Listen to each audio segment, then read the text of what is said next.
Hello guys, I'm Diana, And I'm V. Levitt. and today we're going to talk about the behavioral therapy technique of self-management programs and self-directed behaviors. We will begin with the origins of the self-management programs and self-directed behavior technique. The technique began with Albert Bandura. Bandura is the founder of the social learning theory and well-known originator of the social learning, social modeling, and human motivation, thought and action. In the mid-1980s, Bandura had renamed this theoretical approach as the social cognitive theory, which gave a new view of how humans function as self-organizers and proactive individuals. He stated that we are not just an organism shaped by the environment, nor are we driven by our inner impulses. Thus, a shift in thinking of more the cognitive approach than motives for the human behavior. Bandura also did use some existential qualities that he inherited by social cognitive theory, and he also produced much of the scientific verification that supports the idea that life choices are made by humans.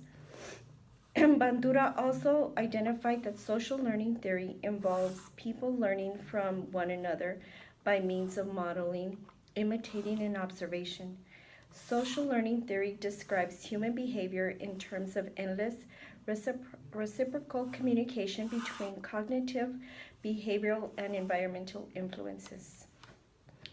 Bandura also created one of the few mega theories that still thrive in the 21st century. He has shown that people need a sense of self efficacy and resilience to produce a successful life and to meet the inevitable obstacles and adversities in life situations and dilemmas. Bandura has written 9 books in the past. Many such books have been translated into various languages around the world. In 2004, Bandura received the Outstanding Lifetime Contribution to Psychology Award from the American Psychological Association. He is still very active and makes time for hiking, opera, and being with his family, attending wine tasting in Napa and Sonoma Valleys. The self-management programs and self-directed behavior structure contain 5 steps in which the client will be taught strategies for implementing behaviors in their daily tasks. The first step involves selecting goals. In this step, it is very important to choose goals that are realistic. Moreover, it is important to establish the time in which the expected behavior will be achieved. The expectations of the client should be realistic, measurable, attainable, and significant for the client. The second step requires the analysis of possible behaviors that must be modified in order to achieve the goal. Obstacles that may not increase the chances of achieving their goal are also important to be discussed. Being able to translate goals into targeted behaviors for making a change is the most important factor in this step. The third step is about identifying and self-monitoring cues and consequences that elicit the behavior. By keeping a behavioral diary, the client becomes more conscious of the situations which facilitates change. During the third phase, every reaction should be recorded, not only the actions but also the thoughts and feelings. The fourth step requires practicing and discovering reinforcers that will increase the chances of the occurrence of the targeted behavior.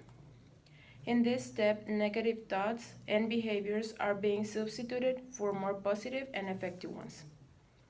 The way in which this is accomplished is by a fair distribution of reinforcers after every time the targeted behavior is performed.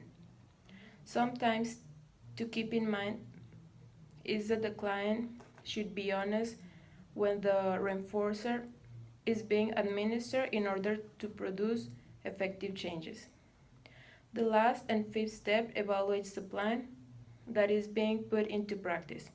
In this last step, modifications and changes are done if necessary.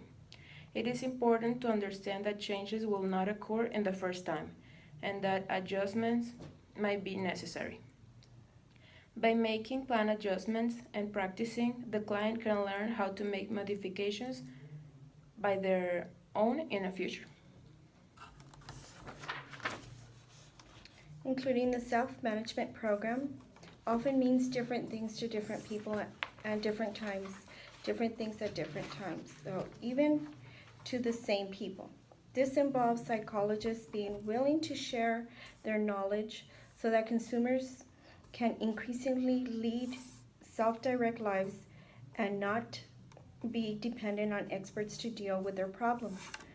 The advantage is that self-management techniques during treatment can be disseminated to consumers in ways that cannot be accomplished with traditional approaches to therapy. The simple knowledge regarding the self-management assessment and interventions supports that change can be brought on with simple teaching to people on how to use coping skills for problematic situations.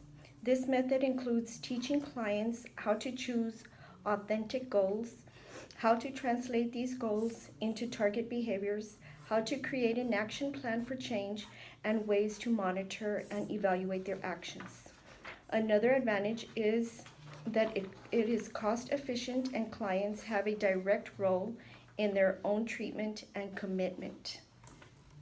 And then, in some cases, having the client to select the reinforce that elicit the targeted behavior is hard to accomplish.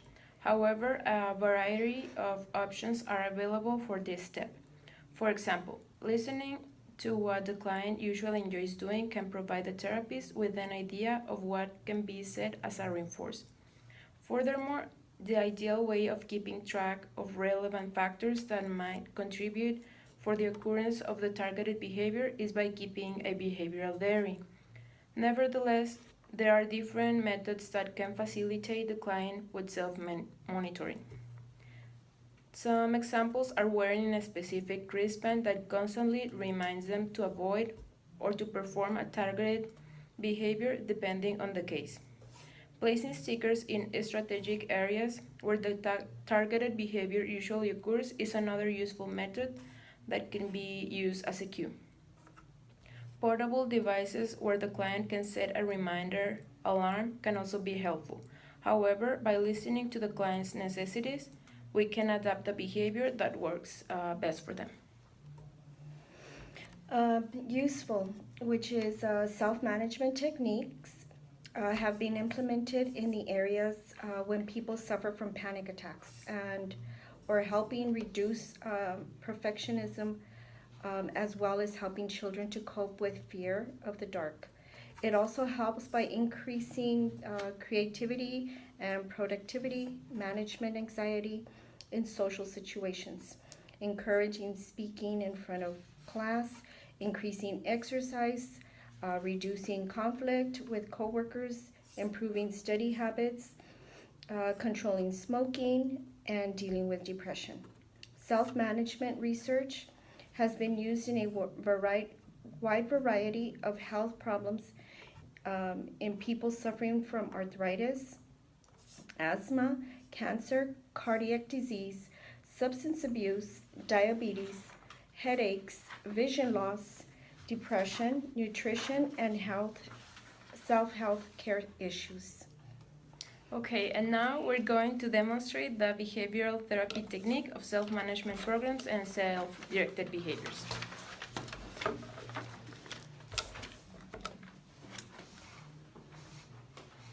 Hi. Hi, Diana. Hi. How are you doing today? I'm good, but a little worried about my lack of control smoking. Well, how much do you smoke per day? Right now, I'm smoking a pack a day. Do you usually smoke? Um, When do you usually smoke? well, I guess sometimes when I walk in to class, maybe. Okay. Can you tell me what makes you smoke at this time? I don't know, maybe I feel anxious or bored. Is the Bree, is there any other way you can relieve any anxiety and boredom while also rewarding yourself? Well, probably by listening to music or eating, so I can take my mind off. Okay. How would you feel if we prepared a goal or a plan to follow every day on the amount of cigarettes you smoke? Yes, I really want to try a plan or something different so I can control my smoking. Okay. Um, First, let's establish a goal and duration of time when you plan on quitting the smoking. Mm, sure, let's start on it. Okay, the first step is to establish how many cigarettes you feel you would be able to decrease per day. How many cigarettes do you think that could be? I wish I could reduce 2 cigarettes per day. Okay, that sounds good. Diana, you mentioned you like to listen to music and eat. Would you like to substitute the cigarettes with that? Yes, maybe with an apple or something more healthier. Oh, very good. What are you going to do if you get the urge to smoke? I guess I'm going to carry an apple or a snack that I bring from home. Okay, good idea. Okay, do you think it would be helpful for you to keep a diary of feelings and thoughts that you experience when you feel you want to smoke? Yes, I think that would be a great idea. Okay. Do you think you could reward yourself at the end of the week with a reward that is that you can treat yourself as a pleasant treat for achieving your goal? Yes, I think I could use the money I saved from the cigarettes in something different, like going out with my friends on the weekends or go to the movies with my boyfriend. Awesome, that's great.